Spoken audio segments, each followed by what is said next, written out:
नंदन तेज प्रताप महाजगवंदन प्रभु चरित्र सुनिबे को रसिया राम लखन सीता मन बसिया सूक्ष्म रूप धरिसि दिखावा विकट रूप धरि लंक जरावा वीर रूप धरि भरतई समभाई सहस वदन तुमरो यश गावै अस कहि श्रीपति कंठ लगावै सनकादिक ब्रह्मादि मुनीश नारद शारद सहित अहीश यम कुबेर दिगपाल जहाते महाते तुम उपकार सुग्रीव किन्ह राम मिलाय राजपद जिन्ह तुमरो मंत्र विभीषण माना लंकेश्वर बल जानो प्रभु मुद्रिका विनिमुख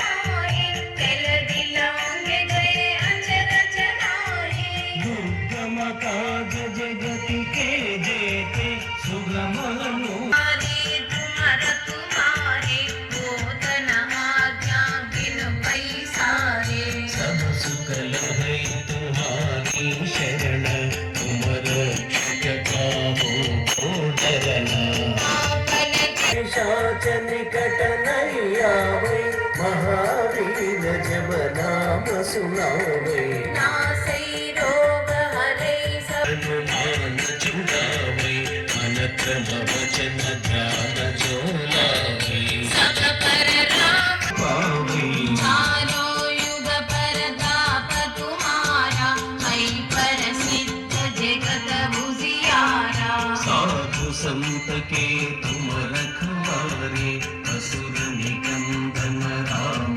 दुलारे अष्ट सिद्धि नव निधि के दाता असवर राम रसायन तुम्हारे पास सदा रहो रघुपति के दासा तुम्हारे भजन राम को पावे जन्म हरि भक्त कहाए और देवता चित्तन हरे हनुमत से सर्व सुख हरे संकट हटई मिटई सब पीरा जो सुमिरै हनुमत बलबीरा जय जय जय हनुमान गोसाई कृपा करो गुरुदेव की नाई जय जय जय हनुमान गोसाई पाठ कर कोई चूक निबंधि महा दास सदा हर चेर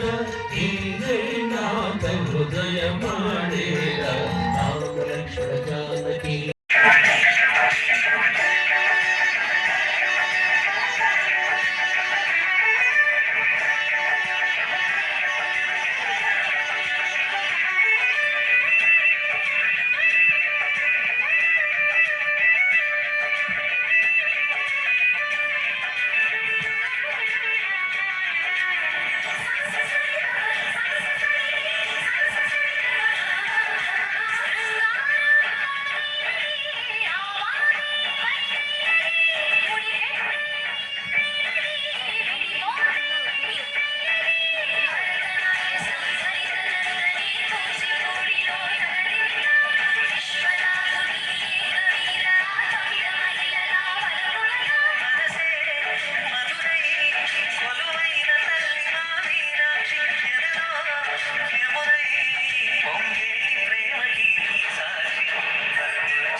లక్ష్యం మన వీధిలో కూడా ఉంటుందండి. మన వీధిలో ఓ చిరు వ్యాపారులు ఉంటారు, పెట్టుకొని బిగడు ఎకరంలో వ్యవసాయం చేస్తూ కూరగాయలు తీసుకొచ్చి మన గల్లీలో అమ్ముకునే వాళ్ళు ఉంటారు. చిన్న కిరాణం షాప్, ఏదో చిన్న పాన్ డబ్బా పెట్టుకొని మన వీధిలో ఒకడు ఉంటాడు. కానీ మనందరం కూడా ఇవాళ బద్ధకానికి అలవాటు పడిపోయి, కష్టపడం అలవాటు మర్చిపోయి ఇవాళ అందరం కూడా సూపర్ మార్కెట్లో పెట్టబడి సూపర్ మార్కెట్కి వెళ్ళి అన్ని వస్తువులు తెచ్చుకుంటున్నాం. మనం దేశభక్తులని చెప్పుకుంటున్నాం. అందరు ఇక్కడ చదువుకున్నటువంటి వాళ్ళే, డిగ్రీలు చేసినటువంటి వాళ్ళు, పీజీలు చేసినటువంటి వాళ్ళు, టీచర్లు, వైద్యులు ఎంతో మంది ఉన్నారు. ఒక్కసారి ఆలోచించండి, నా దేశ భవిష్యత్తు ఎక్కడుంది? ఇవాళ అమ్మగారు చెప్పారు, కుటుంబము వ్యవస్థ, కుటుంబం విడిపోతున్నాం, వీధి విడిపోతుంది, మనందరం కలిసి ఉండాలి అని అంటే కుటుంబం నుంచే ప్రారంభం అవ్వాలి. కుటుంబం బాగుండాలి, నా వీధి బాగుండాలి, నా గ్రామం బాగుండాలి, అప్పుడే నా దేశం బాగుంటుంది. ఇవాళ సూపర్ మార్కెట్కి వెళ్తున్నాం, ప్రతి చిన్న వస్తువుకి సూపర్ మార్కెట్కి వెళ్తున్నాం. ఏ సూపర్ మార్కెట్ వాడు డబ్బులు లేక బ్రతకలేక పెట్టుకున్నాడా వాడు? ఒక్కసారి ఆలోచించండి దేశభక్తులారా, హిందువులారా, ఒక్కసారి ఆలోచించండి. మన గల్లీలో ఉన్నారు ఎంతో మంది చిన్న చిన్న చిరు వ్యాపారాలు చేసుకునేటువంటి వాళ్ళు. వాళ్ళ దగ్గర మనం వస్తువులు కొంటున్నామా? ఒక్కసారి ఆలోచించండి.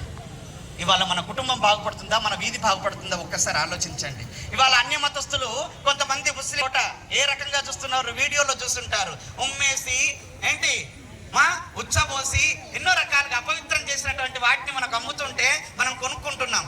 ఒక్కసారి ఆలోచించండి. దయచేసి ఈ విషయంలో ఒక విషయం చెప్తాను, చాలా మంది ఒక్కసారి ఆలోచించండి. ఆ భగవంతుడికి ఆ పూలు పెట్టొచ్చునా? ఒక్కసారి ఆలోచించండి.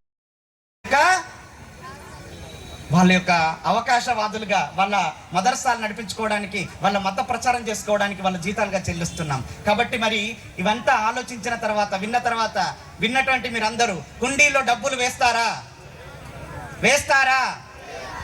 వేయము అన్న వాళ్ళు చేయొద్దండి. జై శ్రీరామ్. దయచేసి హుండీలో డబ్బులు వేయకండి. మీరు ఏ వెంకటేశ్వర స్వామికి మొక్కుకొని ఉంటే మన పక్క వీధిలో వెంకటేశ్వర స్వామి ఉంటారు, ఆ వెంకటేశ్వర స్వామికి ఇచ్చేయండి. మన ఊరిలో మన పక్క వీధిలో ఉండేటువంటి గుడి బాగుపడుతుంది. రాముడికి మొక్కుకొని ఉంటే మన పక్క వీధిలో రామాలయం ఉంటుంది, ఆ రామాలయానికి ఇచ్చేయండి. ఆ కొండగట్టుకు మొక్కినటువంటి మొక్కులుంటే ప్రతి గ్రామంలో ఆంజనేయ స్వామి దేవాలయం ఉంటుంది, అక్కడ ఇచ్చేయండి. ఇంకా పుణ్యం ఎక్కువగా రావాలి అనుకునే వాళ్ళు ఎవరైనా ఉంటే, నా తోటి హిందువు ఎవడైనా నా వీధిలో, నా పక్కింట్లో, ఎదురింట్లోనో బాధల్లో ఉంటే, ఆపదల్లో ఉంటే, అడుక్కునే పరిస్థితుల్లో ఉంటే ఆ డబ్బును వాళ్ళకి ఇచ్చేయండి, 100 రెట్ల పుణ్యం వస్తుంది. ఇది వాస్తవం. కాబట్టి హిందువులారా గుర్తుపెట్టుకోండి, ఈ దేశంలో ఏ రకమైనటువంటి దాడులు జరుగుతున్నాయో ఆలోచించండి. ఇవాళ హిందువులు ఎవరికే చూస్తూ కూర్చోలేదమ్మా, చూస్తున్నారు, తిరగబడ్డానికి సిద్ధంగా ఉన్నారు. మొన్న బీహార్లో ఒక సంఘటన జరిగింది. ఒక సింహం కదలకుండా పడుకుంది అనంటే అది నిద్రావస్థలో ఉంది అని కాదు. ఆ పడుకున్నటువంటి సింహం సునిశ్చితంగా జాగ్రత్త అవస్థలో ఉంటుంది. ఒక చీమ చిటుక్కుమన్నా అది గర్జిస్తుంది. కాబట్టి వాళ్ళ హిందువులు గర్జించారు, ముందుకు వెళ్తున్నారు. మొన్న బీహార్లో ఒక సంఘటన జరిగింది. రామనవమి కంటే ముందు రోజున పక్కనే ఉండేటువంటి ముస్లిం బస్తీ నుండి, మస్జీద్ నుండి ఒక హుకుం జారీ చేశారు.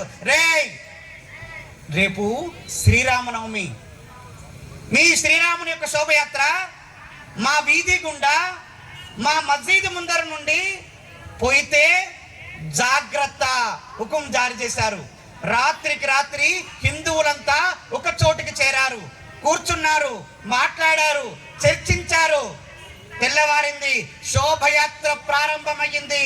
ఇంట్లో ఉండేటువంటి ఆయుధం, కిచెన్ లో ఉండేటువంటి ఆయుధం, మగవాళ్ళందరూ చేతుల కత్తులు పట్టుకున్నారు, ఆడవాళ్ళందరి చేతిలో కర్రలు పెట్టారు, పిల్లల చేతిలో రాళ్ళు పెట్టారు. జై శ్రీరామ్. ఇదే నినాదంతో అదే బస్తీ ముందర నుండి, అదే మస్జీద్ ముందర నుండి శోభయాత్ర బయలుదేరింది. ఏ ఒక్కడు బయట అడుగు పెట్టలే, కన్నెత్తి మన వైపు చూడలేదు. హిందువులారా, మనం ఎవరిని ఇబ్బంది పెట్టాల్సిన అవసరం లే, ఎవరిని తిట్టాల్సిన అవసరం లే, ఎవరిని చంపాల్సిన అవసరం లే, ఎవరిని ఏమెలాల్సిన అవసరం లే. మన ధర్మానికి ఆపదొచ్చిన క్షణాల లోపట ఇలాగే అందరం కూర్చొని ఒక్కసారిగా భారత్ మాతాకి. కలిసి నడుద్దాం, కలిసి ముందుకెళ్దాం, మన సంస్కృతి సాంప్రదాయాల్ని ఆచరిద్దాం. జై శ్రీరామ్. భారత్ మాతాకి. అప్పల ప్రసాద్ స్వామి గారు మాట్లాడతారు. అప్పల స్వామి గారి ప్రసంగం అనంతరం మాతలకు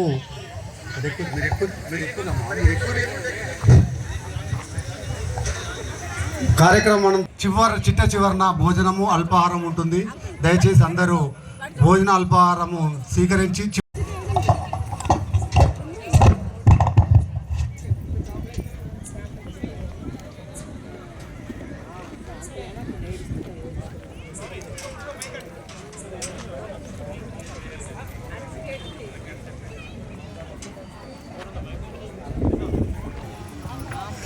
మనమంతా హిందువులం బంధువులై మెలుగుదాం, ప్రతి పల్లెలో సమన్వయం సద్భావము చాటుదాం.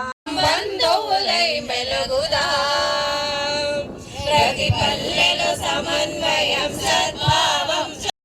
వెలసిన దేవుని పద సన్నిధిలో అంతరాలు మరచి మనం అర్చన కొనసాగిద్దాం. మనమంతా హిందువులం బంధువులై మెలుగుదాం, ప్రతి పల్లెలో సమన్వయం సద్భావం చాటుదాం. నింగిని ప్రమేయం ప్రకృతి తల్లి ఒడిలో సమానం.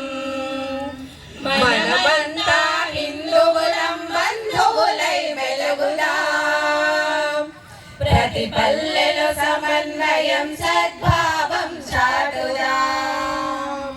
పునరపి జననం మరణం విధి విధాత నిర్ణయం, శివుని రుద్రభూమిలోన అందరికీ అవకాశం.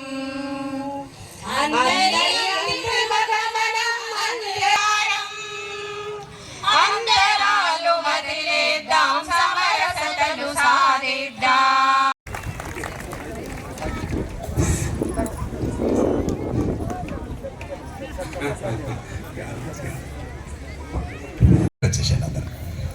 ఎవరే పండుగ ఇద్దరు తప్ప.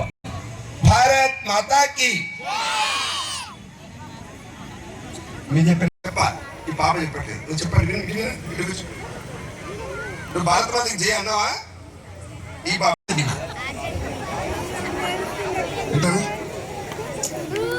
మధ్య మధ్యలో కథ చెప్తా. ఇప్పుడు కేవలం మహిళలే చెప్పాలి. భారత్ మాతాకి. మీరు ఆడపిల్లలే, కానీ మీ తల్లులు చెప్తారు, విందామా సరే? చిన్నపిల్లలు చెప్తారు. భారత్ మాతాకి. మగవాళ్ళు అనేవాళ్ళు కానీ ఎవరు రాలేదు, కొద్దిమంది వచ్చారు.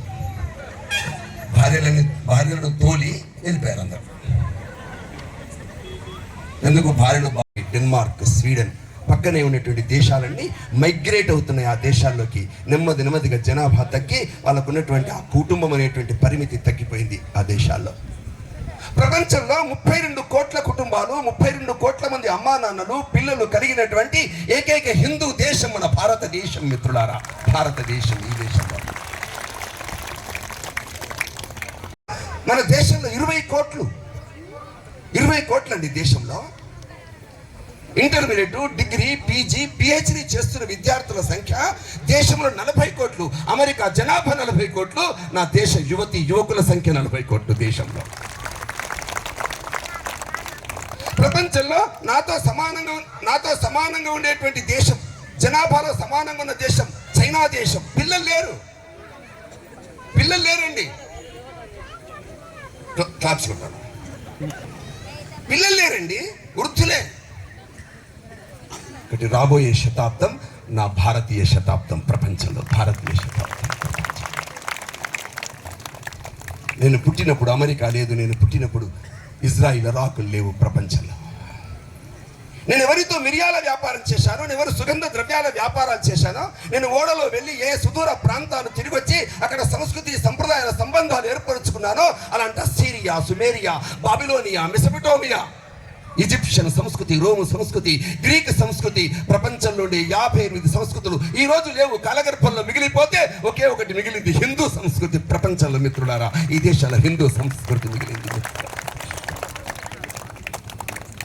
ఈ మొత్తం సంస్కృతికి మూలాధారం నా కుటుంబం. ఈ దేశంలో కౌటుంబిక వ్యవస్థ నా దేశంలో. కుటుంబాలు విచ్ఛిన్నమైతే ఇక దేశం ఉండదు, భారతదేశం ఉండదు ప్రపంచంలో.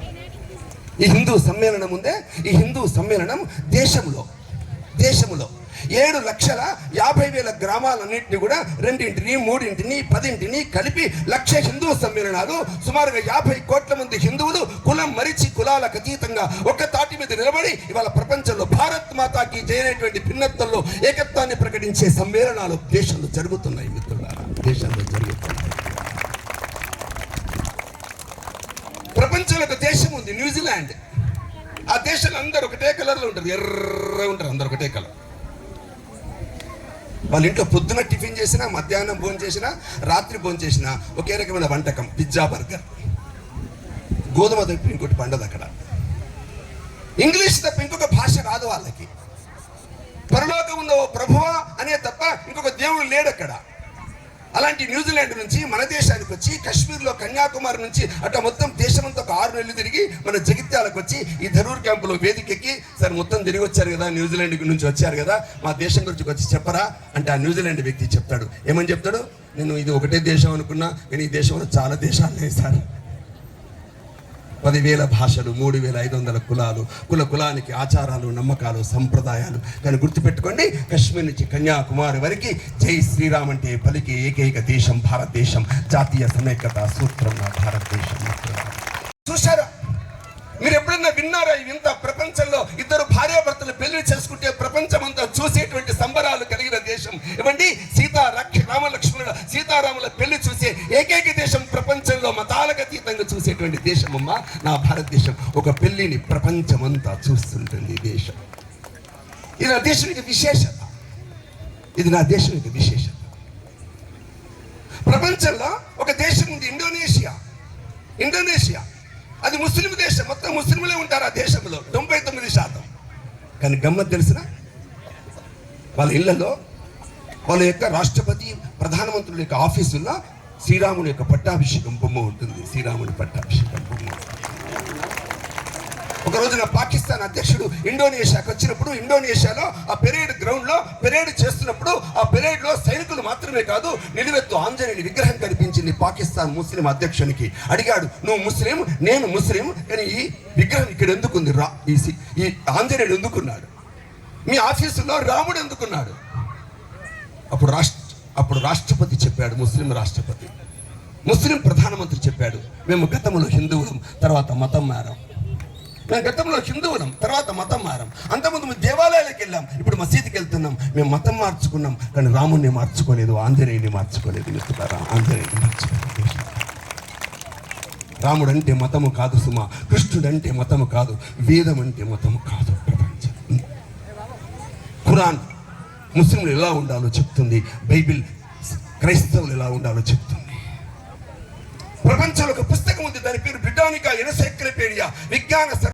ప్రపంచంలో ఉండేటువంటి ప్రజల్ని మతాల వారిగా, కులాల వారిగా విడదీయలే. ప్రపంచ ప్రజల 750 కోట్ల మంది ప్రజలు భుజం కలిపి, కదం కలిపి చివరికి ఎక్కడి నుంచి వచ్చామో అదే దారిలో ఆ గమ్యాన్ని చేరడం కోసమే పుట్టామని వేదం ప్రపంచంలో చాటి చెప్పిన దేశం భారతదేశం. మిత్రులారా, భారతదేశం.